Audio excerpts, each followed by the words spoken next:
It's hard to beat the beauty of Scotland in August. On this episode, we'll be fly fishing the world-renowned River Dee for Atlantic salmon. We also tour the countryside and some amazing distilleries. Then we'll head to the North Sea to experience some great fishing and one of the most beautiful coastlines you can ever lay your eyes on.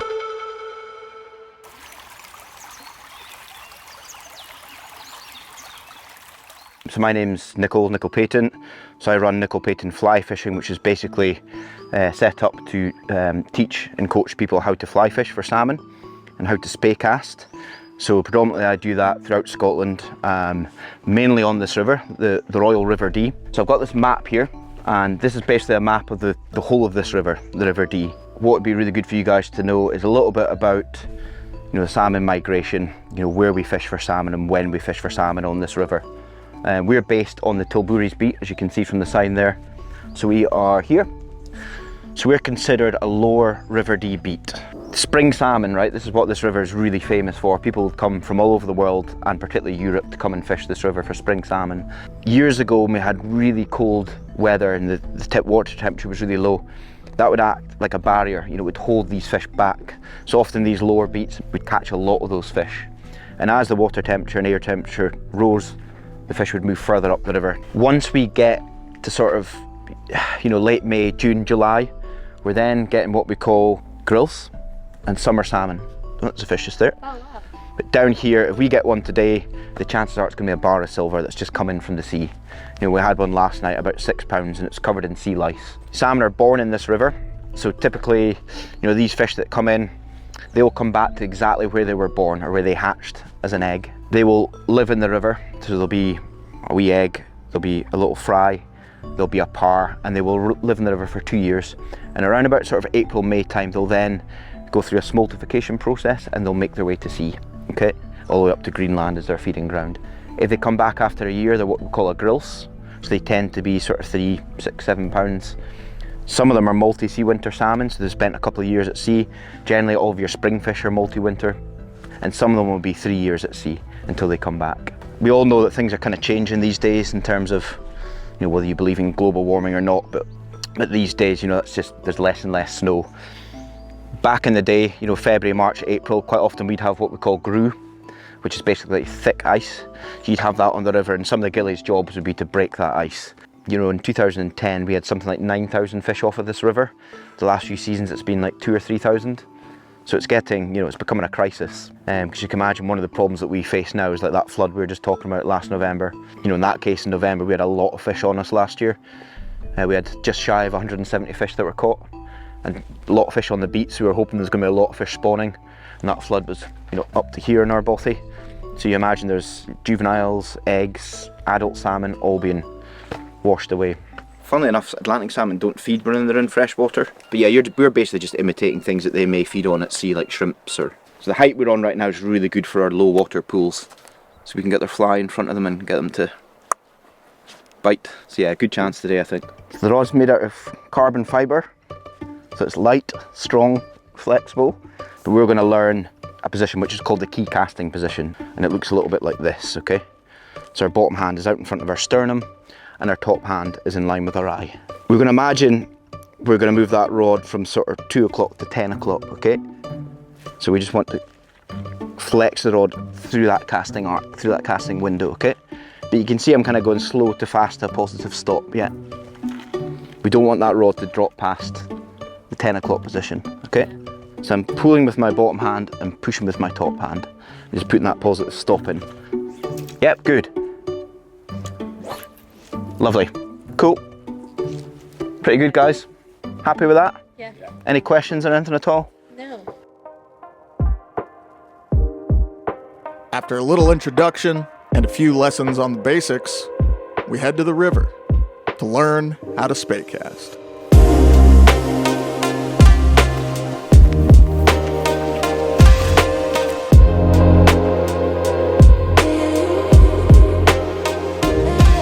But we're basically going to start with what we call the roll cast. Just like anything, guys, it's always really important to get the fundamentals right first before we sort of take anything any further. Earlier on I talked about the key casting position, guys. There's quite a lot of different spey casts or casts that you do whilst you're fishing for salmon. So that key casting position is the same way you'll deliver every single one of them. The only difference being that some might be on your right or some might be on your left, okay? The general rule of thumb is whichever hand is at the top of the rod, the same foot will go first, okay? So in this situation, I've got my right hand at the top of the rod, so you'll see that I've got my right foot first, just like this, okay? My left foot is pointing in the same direction, but slightly behind. Would you guys all agree that my rod is pointing at 12 o'clock right now? Yeah, if there's a clock face. Yep. So I'm gonna move that rod to 1 o'clock, right? The first movement I'm gonna make is I'm just gonna push my left hand down a little bit, okay? And I'm gonna keep that rod tip moving along that 1 o'clock plane, yeah? And I'm gonna push my bottom hand out and lift my top hand up like so. Do you remember that position, guys? Key casting position. Now, can you see the D loop? Yeah. The line that's in the water is what we call our anchor. Okay, so that stabilizes the D loop. So like I said earlier on, that D loop is what we're going to bend our rod against in order to move that line forward. Okay. So we're literally moving that rod from sort of 2 o'clock to 10 o'clock with a positive stop. Yeah, to let that line move forward. It's really important that whichever plane you come up on, you go back on the same plane, if that makes sense. So what I don't want to do is come up this way and then try and cast over that way. You just see it all land in it. You just lose a lot of energy, yeah? Once you start, I want you just to keep that tempo and keep that momentum. We don't need to go fast, nice and slow, until you see that D behind you, yeah? And then flick forward. You guys will be doing it like that in just a second. Good. It'll take a few. You know, Becca's, even just in 3 casts, has improved. But after a little bit of coaching and a few changes, we'll hear less of a noise and we'll watch that line sort of turning over a little bit more in the air. Right, so can everyone hear that sort of kind of noise, yeah? So what's happening a little bit, Becca, is you're kind of coming up to here and you're pushing with that top hand, right? So I want you to be able to do is that, when you're in the key casting position, really look for your thumb to be at this sort of direction. Yeah, that sort of angle. And really just trying to pull in with that bottom hand a little bit more, yeah? Smooth coming up, yeah, until you see that D. Yeah. Yeah, then bit of a flick.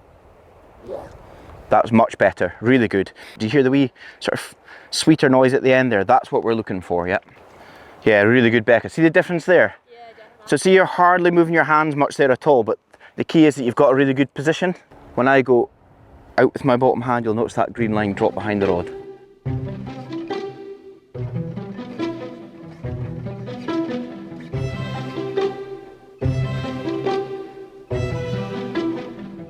Watch the line. You see the jet ski? Yeah. You don't need to go fast to do that. All you need is that rod tip continually inclining. Okay. So drop that rod tip. You let the line come around a little bit more, and you'll just bring the rod tip towards me slowly. Up, up, up, up, up, and make the C. And rotate round and up, and pause and out. This is good though. This is really good. Just up the tempo a little bit more on the sweep, yep, to get that jet ski. That's it. And round and up, up, up, up, up, up, and pause and out. Well done, Becca, that was nice. Good. I think what we'll do is go and put a fly on, and then we're gonna go and try this pool down here, guys. Awesome. There's been some fresh silver salmon jumping there this morning. We had one out of it last night, so yeah. Let's go and see if we can catch one. Right, we'll put some fleas on. Nice loop knot there, Rapala knot. You know, everybody's kind of got their preferred knot and whatnot. This is a gilly fly. So it's a small shrimp fly, it's a size 12. This time of year we've got a lot of grills running. Personally, I think they like smaller flies, but a bigger salmon will also take a smaller fly as well. This time of year the fish will move to the fly, you know, especially the bit we're about to go in. Quite often I know where the salmon are lying, but quite often I've seen them move 5-10 yards to come and take the fly. It's a good sight to see.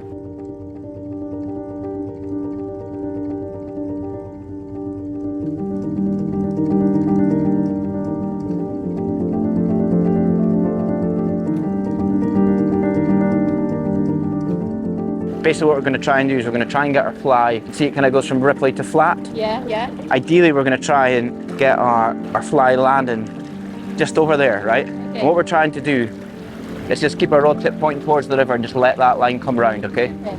there's a chance of a salmon all the way down here, but you tend to pick them up. See where the kind of rocks are just there? Right away along that channel.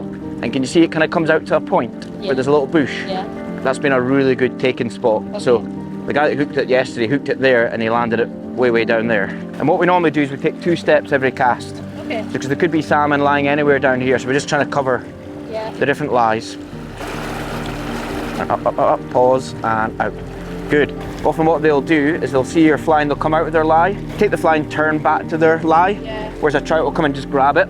So what we're looking to do is let them turn on it and take, I was always taught 3 clicks of your reel, then lift into it.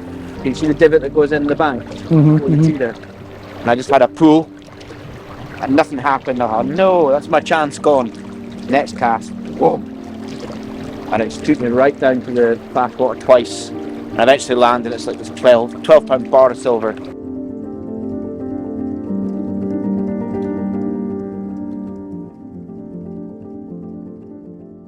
Well done. No, you've done really well. That wind today, guys, is not easy. You know, when you've got a headwind like that. Thank you very much. Well done, Becca.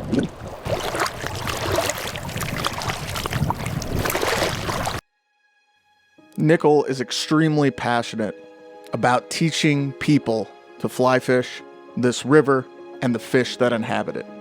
Now that Becca was done fishing for the day, it was time to watch the master at work. Just giving the fly a bit of movement, just in case there's anything there. Just to make things a bit more attractive.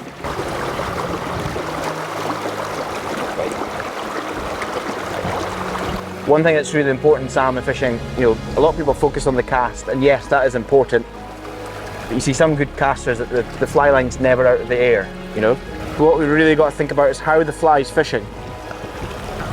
So if you watch the angle I've got there, you can almost see I've almost got like a banana type shape from the end of the fly line to my rod. But I want that fly to be constantly pulling across the stream. You know, if I want to get more speed, I'll put a downstream mend in.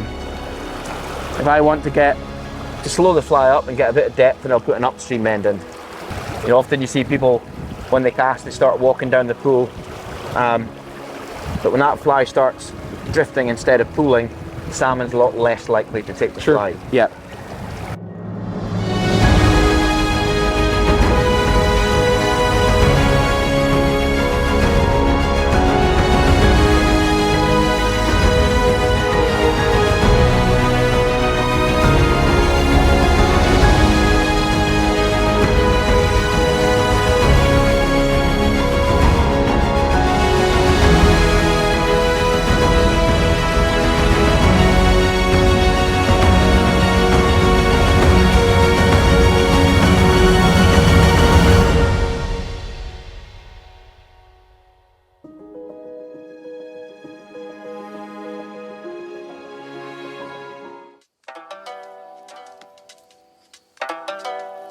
Now it was time to do a little touring. So we headed out with Callum Lockerbie, the owner of a touring company called Bothies and Bannocks. And the first stop was the Burn o' Vat. Started being formed some 16,000 years ago with glacial meltwater coming down. This would have been a much bigger stream back then. And what they think, well, what we know has happened is there was a rock dislodged from further up. It came down, got stuck here, and over the next 2,000 years, basically the water swirling underneath it has carved out this this vat that we'll see in a minute. I was actually in here with a geologist a couple of months ago, and he was looking at the formations on the wall, and he was telling me exactly when they were all formed and what. It's cool. I like it in here.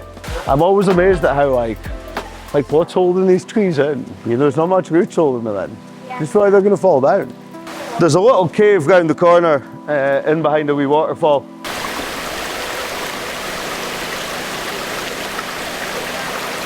Cool thing about coming to Scotland is just the history, the nature, castles. It's a really neat place just to see. It's not, you know, always about the hunting and fishing. Today we're doing some touring and we're starting off here at this place. It's called the Burn o' Vat. Burn means stream, and this is kind of a spring-fed, just a natural geomorphic structure here. It's really cool. Got a nice waterfall behind us, and Yeah, we're gonna be doing a bunch of touring today. This is kind of our first stop. We're going to distilleries. This is gonna be pretty sweet. It's definitely a cool part of this. Like, there's a lot to see and a lot to do here. The Burn Ovat is also part of the Muir of the Net Nature Reserve. So we head up trail and go to a very scenic overlook. So that's Loch Canard. There's a smaller one just slightly out the back of it, Loch Davin, Loch Ness. You just look, you'll see the monster in a minute. There's a little island. Oh yeah. You see there's like a little bunch, just a small bunch, tiny little bunch, yeah. So that is actually the site of a crannog. A crannog was a house out in the water, built up on stilts, pre-medieval time, even back as far as Pictish times. People would live out on the island with not only their family in this little house, but their livestock as well. They would have the house split in half, family at one side, livestock at the other side, and that would save the livestock from predators and thieves.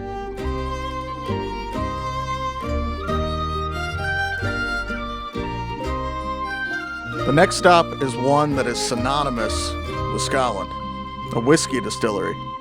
And the one we were going to was the famous Royal Lochnagar.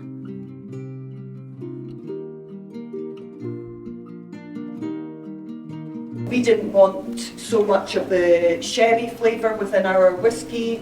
It would be a lot stronger. You probably wouldn't see this at another distillery actually. It was super cool to learn how Scotch whiskey is made traditionally. And at the end, we of course got to try the whiskey. As Mariah found out, Scotch is definitely an acquired taste. Nearby Royal Lochnagar is the famous Balmoral Castle, as well as the village of Ballatar. We hung out there for a while, then headed down the River Dee to check out the Cambus O'May Bridge.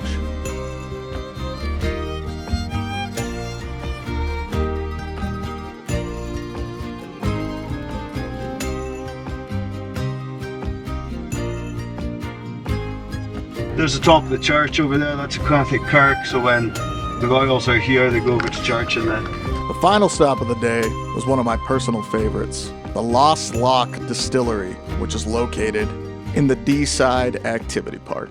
We make gin, rum, vodka, and we make Scotland's first absinthe. This is called a riche, which is an old Scots word for a high-spirited or disorderly gathering.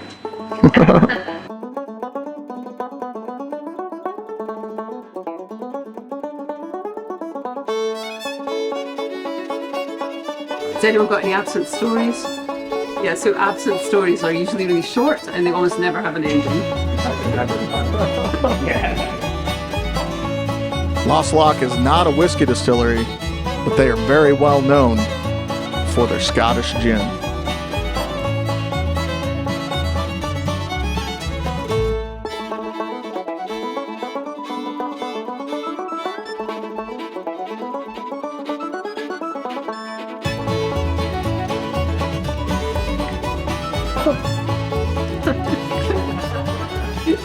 Is it nice? It's a compliment. It is. Face doesn't say nice. Beautiful.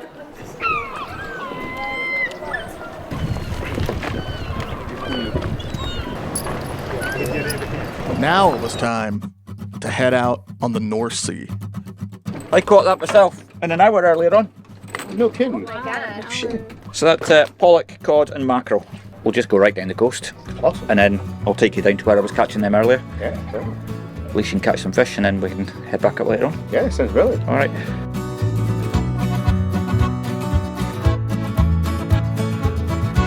Yeah, bro.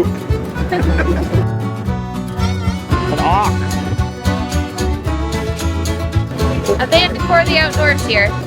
Coming live to you from a boat in the outdoors with No Fun Dan over there.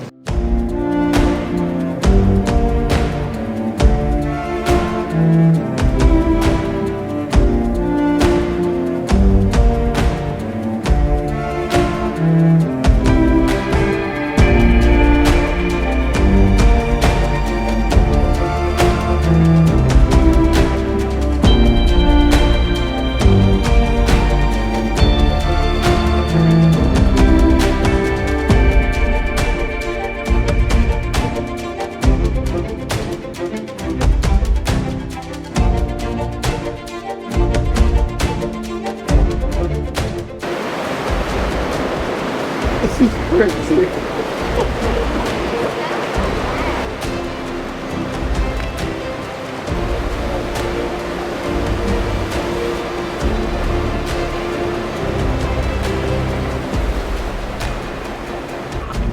that was absolutely awesome.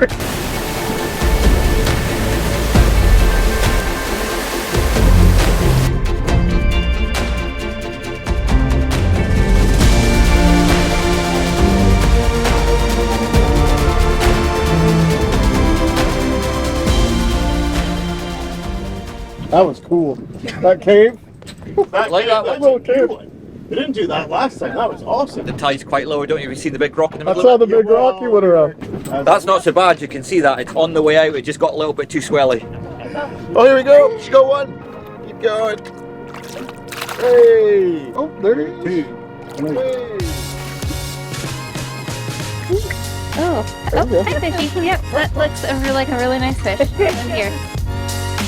We absolutely pounded the mackerel, pollock, and cod. You're down. There you go. That's the rhythm. Keep going with that. What's the rhythm? What's the rhythm? Could be a dance or something. I don't know. We got another one going. Oh, you're in as well, Jess. Oh, look at those. Oh, straight in there. Woo! Yeah. That's brilliant. Actually. Over the rail and in the tail. Rail and in the tail.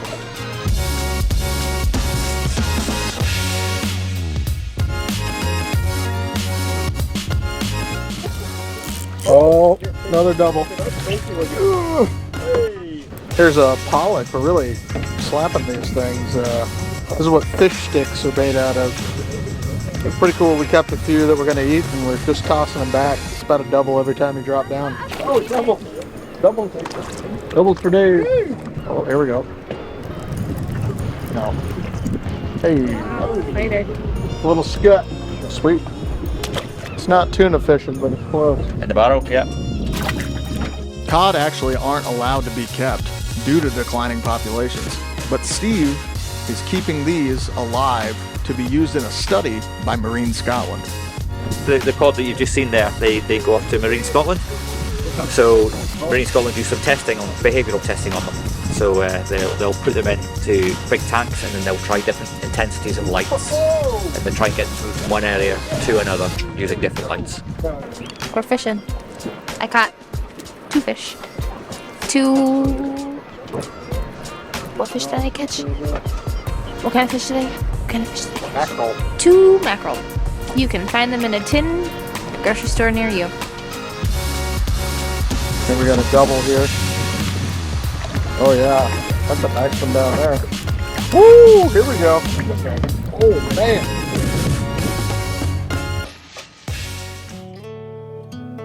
Hopefully this episode has shed a little light on why Scotland is one of my favorite places to visit in the world.